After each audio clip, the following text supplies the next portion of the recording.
ആദിയിൽ വചനമുണ്ടായിരുന്നു, വചനം ദൈവത്തിങ്കലായിരുന്നു, ആ വചനം സത്യദൈവമായിരുന്നു, സത്യദൈവം ത്രിത്വമായിരുന്നു.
നമ്മുടെ സുഹൃത്തുക്കൾ വലിയ പ്രശ്നത്തിലാണ്.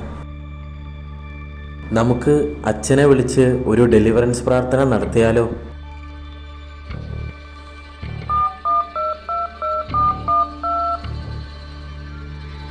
അച്ഛാ, ഈശോ മിശിഹായ്ക്ക് സ്തുതിയായിരിക്കട്ടെ. അച്ഛാ, അച്ഛൻ ഞങ്ങളെ സഹായിക്കണം. അച്ഛൻ ഇപ്പോൾ വരും. ദൈവത്തിൻ വിളി കേട്ടു ഭവനത്തെ മറന്ന് ഇറങ്ങി വന്നവനല്ലോ പുരോഹിതൻ. ജന്മദേശത്തെ വെടിഞ്ഞ് അജഗണങ്ങൾക്കായി ജീവിക്കുന്നവനല്ലോ ഇടയൻ.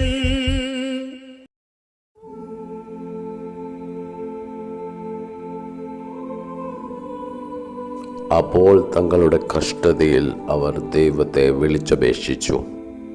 അവിടുന്ന് തൻ്റെ വചനമയച്ച് അവരെ സൗഖ്യപ്പെടുത്തി വിനാശത്തിൽ നിന്ന് വിടുവിച്ചു.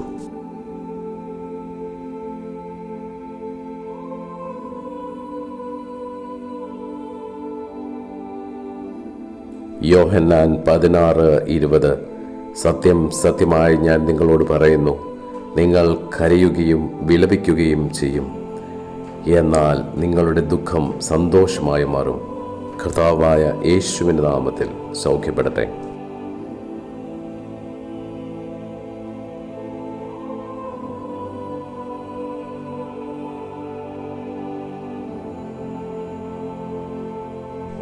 യോഹന്നാൻ 4:7. പ്രിയപ്പെട്ടവരെ, നമുക്ക് പരസ്പരം സ്നേഹിക്കാം, എന്തെന്നാൽ സ്നേഹം ദൈവത്തിൽ നിന്നുള്ളതാണ്. സ്നേഹിക്കാത്തവൻ ദൈവത്തെ അറിഞ്ഞിട്ടില്ല, കാരണം ദൈവം സ്നേഹമാണ്.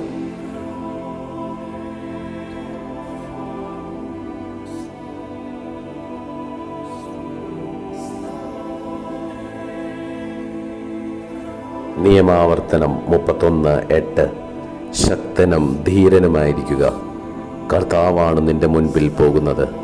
അവിടുന്ന് നിന്നോട് കൂടെ ഉണ്ടായിരിക്കും. ഭയപ്പെടുകയോ സംഭ്രമിക്കുകയോ വേണ്ട.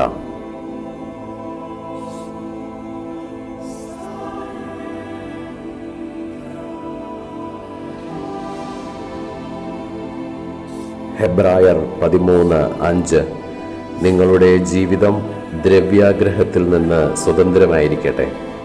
ഉള്ളതുകൊണ്ട് തൃപ്തിപ്പെടുവിൻ. ഞാൻ നിന്നെ ഒരു വിധത്തിലും അവഗണിക്കുകയോ ഉപേക്ഷിക്കുകയോ ഇല്ല എന്നവിടുന്ന് പറഞ്ഞിട്ടുണ്ടല്ലോ.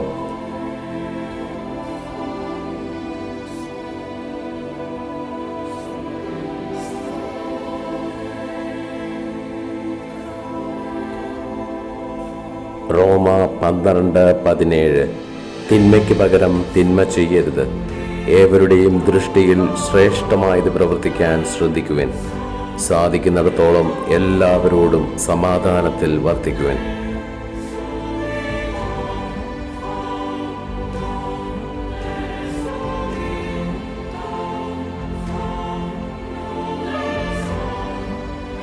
യാക്കോബ് 4:6 ദൈവം അഹങ്കാരികളെ എതിർക്കുകയും എളിമയുള്ളവർക്ക് കൃപ കൊടുക്കുകയും ചെയ്യുന്നു. കർത്താവിൻ്റെ സന്നിധിയിൽ താഴ്മയുള്ളവരായിരിക്കുവിൻ, അവിടുന്ന് നിങ്ങളെ ഉയർത്തും.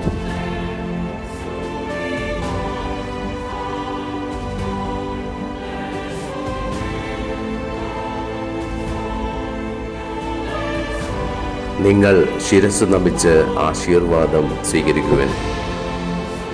സാത്താന്റെ കുടിലതന്ത്രങ്ങളെ എതിർത്ത് നിൽക്കാൻ ദൈവത്തിൻ്റെ എല്ലാ ആയുധങ്ങളും ധരിക്കുവിൻ. സത്യം കൊണ്ട് അരമുറുക്കി നീതിയുടെ കവചം ധരിച്ച് നിങ്ങൾ ഉറച്ചു നിൽക്കുവിൻ. സമാധാനത്തിൻ്റെ സുവിശേഷത്തിനുള്ള ഒരുക്കമാകുന്ന പാദരക്ഷകൾ ധരിക്കുവിൻ.